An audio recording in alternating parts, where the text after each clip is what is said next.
Hello children, how are you all? I'm sure you all are fine. Now we are going to start chapter number 17 in grammar, and the name of our chapter is can. We use can to say that something is able to do something. Someone is able to do something. Yes? For examples, if we see, he can swim. I can run fast. He can speak 4 languages. Yes? This shows what a person is able to do. Yes? Okay. Now as we see the pictures, there are different activities done by these people.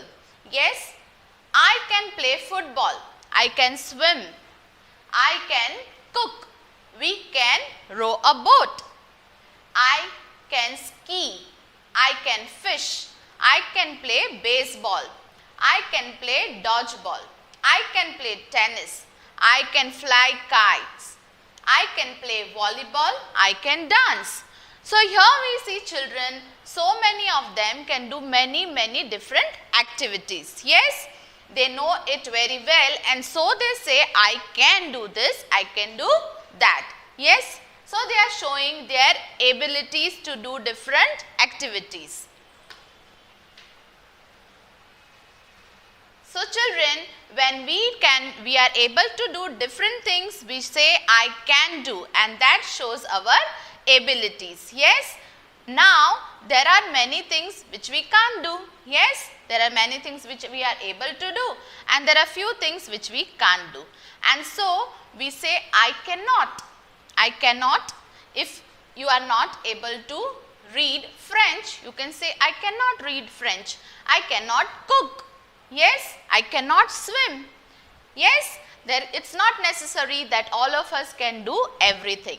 So we use I cannot when we want to express that something which we are not able to do. Yes, and the short form of cannot is can't. Okay, so we can, instead of using cannot repeatedly in our sentences, we can replace it with the short form of cannot as can't. Okay, so if like positive sentence, I can run, I can sing, a bird can fly, a bird can sing, a fish can swim. But if not able to do, then I can't fly, I cannot fly. A turtle can't run, a turtle cannot run, a cat can't swim. Yes, when you compare the sentences, it's not necessary that a bird can also run or swim, but the fish can swim, but the same activity is not possible by the cat. So here children, when we compare also, there are different activities which different people or different animals can do, or they possess the abilities, and there are different activities which are not possible for each and everyone.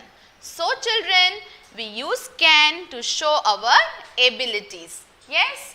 So children, we put in a bracket that, or we come to a conclusion that can is mostly used to show our abilities. You can see in the picture that they are playing different games, and so the girl can play football, she can play tennis, he can play basketball, they can play volleyball.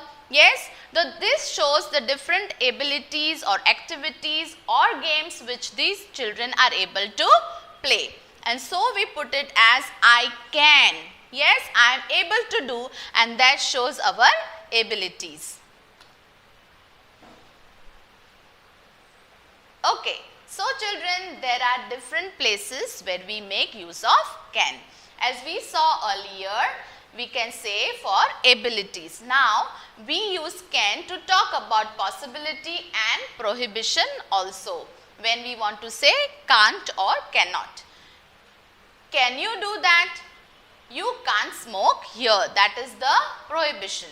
Yes, possibility, can you do that? So, the answer may be yes, I can, or no, I cannot, or I can't. We use can to talk about ability. As I told you earlier, I can speak French, I can speak Italian, I can drive, I can't dance ballet.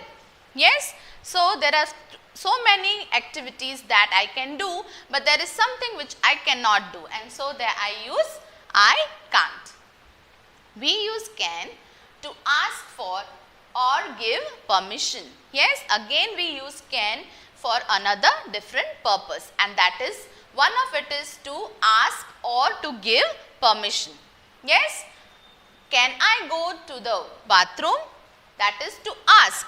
You ask for the permission. Yes, you can, that is the permission is given, the permission is granted. So, in both the sentences we have used can in different places. You can use my phone. You can't use my phone. Okay, now here you can use my phone is allowing, is giving permission. Permission is granted, permission is given. You can use. But when we don't want to give permission, we easily change the sentence into a negative sentence by saying you can't use my phone. We use can in offers and request. Yes, while offering help also, and in request form also we can make use of can. Can you give me a hand means can you give me a helping hand, can you help me with something. So that when you want to ask that, you can use the sentence can you give me a help, can you help me. Yes, so here children, to offer or to request, in offers and request also we use can. Yes, now we will understand it further and see how and when to use can. Abilities. Hema can speak English. Yes, this is the ability which Hema is having. She can speak in English. Vijay and Joseph can play chess. Yes, they are very good at playing chess. So, they can play chess. To give or ask permission. You can use my pen. You are giving permission. Okay, you can use my pen. It belongs to me, still you can use it. Can I come in, sir? That is for asking permission. Disabilities. As I told you children, there are so many types of works and activities, right? But it's not necessary that each and everybody can do the same activities. Like for example, monkeys can climb tree, but monkeys cannot or can't swim. Yes children, so this shows the monkey's ability to climb and the monkey's disability to swim. Okay, in the form of question and answer. Yes, can you cook? Yes, I can. But if we cannot, then we say no, I can't. Yes, can your brother drive? Can your brother drive a car or a vehicle? Yes, he can. No, he can't. The reply can be as short as yes and no. Yes? Okay. So children, when we are using can as a positive sentence, the example we can take is they can play chess. Yes, it shows their ability. They can't play chess. That shows they are disabled, or the negative sentence when we use can't. Remember children, as I told you earlier, can't is the short form of cannot, and so whenever there is not in the sentence, our sentence becomes a negative sentence, and so here it shows that they can't play chess. Can they play chess? That is in the question form. And as I told you, questions can be replied in both the ways, in positive way also and in negative ways also. Positive way, when we are able to do something, our reply will be yes, they can. Yes, so it becomes a positive sentence. But if they are not able to do, the reply will be no, they can't. Okay? Or you can ask what can they do also. Yes, so children, we have seen different uses of can in our chapter, and I hope you all have understood the chapter well. Thank you.